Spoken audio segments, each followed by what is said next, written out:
Nabi SAW bersabda, akan ada pada kamu amir-amir, maksud dia pemerintah.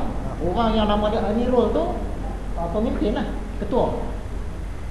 Akan ada pada kamu amir-amir yang kamu kenal dan kamu tentang. Maka barang siapa menentangnya, sesungguhnya terlepaslah dia. Mana pemerintah yang tak betul ni, kalau kita tak setuju dengan dia, kita ni selamat. Dan barang siapa benci kepadanya, maka sesungguhnya selamatlah dia. Tetapi barang siapa setuju dan ikut je, pemerintah tu salah pun dia ikut je, nescaya ia dijauhkan oleh Allah Ta'ala. Lalu ada yang bertanya kepada Nabi Muhammad, apakah kami perangi mereka? Maksudnya pemerintah yang tak betul ni kami boleh serang kan? Boleh jatuhkan dengan kekerasan kan? Nabi menjawab, jangan. Selama mereka itu mengerjakan solat. Selagi kita tahu dia itu semayang, tak boleh jatuhkan dia dengan kekerasan. Walaupun dia tu nampak macam zalim ke apa, sabar dulu. Kalau confirm dia tak semayang lah, dia memang jenis tak semayang ni, boleh. Itu pun ada syarat-syarat dia. Sufyan Ats-Tsauri berkata, dalam neraka Jahanam ada sebuah lembah yang tidak ditempati, yang tidak diduduki selain oleh qurra, iaitu orang-orang yang mahir baca Quran. Tapi mereka ni mengunjungi raja-raja. Dia mahir baca Quran, tapi dia duduk dengan raja-raja. Raja-raja yang ni lah, yang tak soleh ni tadi. Berkata Huzaifah, itu kita cerita dah Huzaifah ni, berhati-hatilah kamu daripada tempat fitnah. Lalu ada yang bertanya, mana dia tempat-tempat fitnah tu? Huzaifah pun menjawab, pintu rumah amir-amir, pintu rumah pemimpin-pemimpin besar, di mana seseorang dari kamu masuk ke tempat amir itu, lalu membenarkannya dalam perkara bohong dan mengatakan tentang sesuatu tidak menurut sebenarnya. Yang tu pintu fitnah. Kalau ulama, dia kena jauh. Dia tak boleh saja-saja pergi baik-baik dengan khalifah, dengan gubernur, dengan amir-amir. Sebab tu kita dengar ada ustaz ni dulu bagus, tapi bila dia baik dengan pemerintah, dia keluarkan kenyataan tidak ada jihad di Palestin. Dia kata dekat Palestin sana tak ada jihad. Maksud dia yang duk lawan-lawan mati tu mati kata lah. Lawan Israel tu bukan jihad, kata si ustaz ni. Ada pula dulu bagus, bila dia kejar dengan pemerintah, dia jadi lain. Dia kata bersalam lelaki perempuan boleh, asalkan tidak bernafsu. Asal tak bernafsu tu salam dia, tak ada masalah. Dulu dia cakap lain, sebab bila tu yang kata tadi, bila bergaul dengan pemerintah yang tak soleh, dia akan terpengaruh. Tu yang Imam Ghazali tak bagi. Rasulullah berkata, ulama itu adalah pemegang amanah Rasul di atas hamba Allah Ta'ala selama mereka tidak bercampur baur dengan sultan-sultan. Apabila mereka dah campur gaul dengan sultan-sultan, maka sesungguhnya mereka telah mengkhianati Rasul-Rasul. Maka awaslah kamu dan jauhkanlah diri kamu daripada mereka.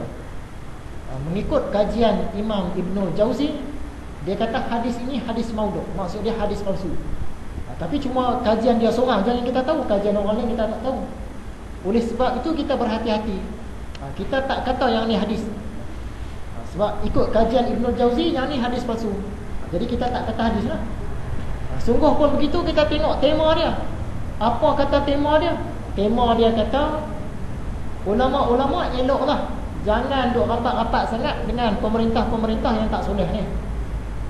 Jadi tema dia tu betul lah. Tema dia kita pakai. Tapi nak kata yang ni hadis, bukan. Sebab ikut kajian Ibnul Jauzi, yang ni hadis palsu. Jadi kita ketepikan lah.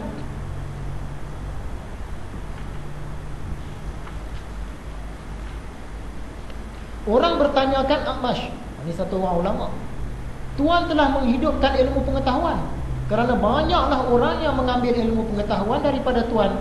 Maksud dia, hang ni rajin sungguh mengajar Tuan Syekh. Ramai orang, ribu anak murid datang, memang baguslah. Kata A'mash, nanti dulu, janganlah lekas benar mengatakan yang demikian. Kita sabar dulu. Walaupun anak murid nampak ramai, tapi bukan semua yang menjadi. 1/3 daripada mereka ambil ilmu daripada aku, meninggal sebelum mengerti. Maksud dia, yang mati pun mati, yang belah pun belah. Macam belajar silat lah, mula-mula 40 orang. Ramai anak murid hang, Tok Guru ada 40 orang murid. Kata, memanglah 40 orang, mula-mula datang 40 orang. Tapi lepas itu cabut. Yang belajar separuh adalah 20 orang. Yang khatam adalah 7 orang. Dalam yang khatam tu pula, yang betul-betul boleh berlawan adalah 2 orang. Itu maksud dia. Jadi bukan tengok jumlah anak murid. Dia kata 1/3 dah belah sebelum sempat faham ilmu yang dia ajar. 1/3 lagi dah bergaul dengan pemerintah-pemerintah. Dan mereka ini adalah orang jahat. 1/3 lagi pula baki dia tak memperoleh kemenangan. Maksud dia tak ada apa-apa sangat kecuali sikit je, 2-3 orang tu. Dan kerana itulah berkata Sa'id Al-Musayyab, apabila kamu melihat orang alim datang menipu amir-amir, maka berwaspadalah daripadanya, kerana dia itu pencuri. Al-Auza'i berkata, tak adalah sesuatu yang lebih dimarahi Allah Ta'ala daripada orang alim yang mengunjungi pekerja. Pekerja ni maksudnya orang yang di bawah khalifah, yang gubernur, yang dia punya pegawai-pegawai tu. Okay, Rasulullah bersabda, ulama yang jahat ialah yang datang kepada amir-amir. Kalau kita nampak pemerintah tak cari pun dia, tapi dia duk pergi sondol-sondol dengan mengending-ending dengan pemerintah ni.